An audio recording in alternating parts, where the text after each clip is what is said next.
4 জন আসামি আটক রয়েছে এবং তাদেরকে জিজ্ঞাসাবাদ শেষে আমরা জেল হাজতে প্রেরণ করব।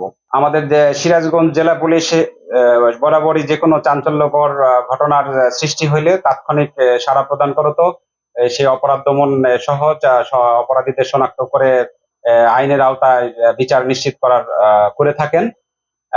গত ৩/৬/২০২৬ তারিখ বিকাল ৫:৩০ ঘটিকার সময় আমাদের রায়গঞ্জ থানার পাঙ্গাসী ইউনিয়নের কালিঞ্জা ব্রিজের কাছ থেকে জনৈক রাসেল নামের একজন অটো চালকের অটো কতিপয় ছিনতাইকারীরা প্রথমে ভাড়া রিজার্ভ করেন।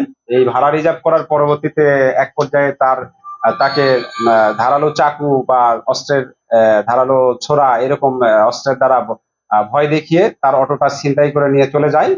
এই ঘটনায় জনৈক রাসেল আমাদের থানায় একটি এজাহার দায়ের করেন। উক্ত ঘটনায় আমরা একটা নিয়মিত মামলা রুজু করেছি।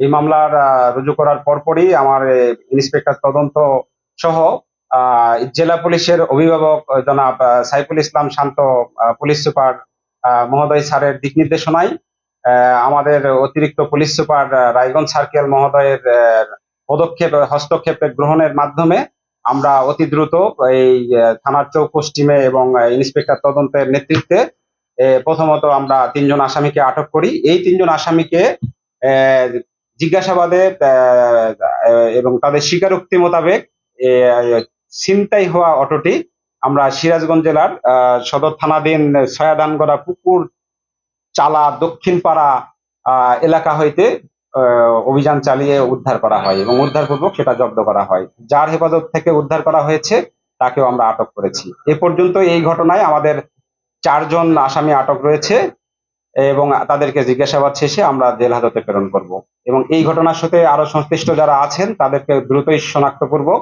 আমরা এই আইনের আওতায় নিয়ে এসে কোর্টে সোপর্দ করবো ইনশাল্লাহ।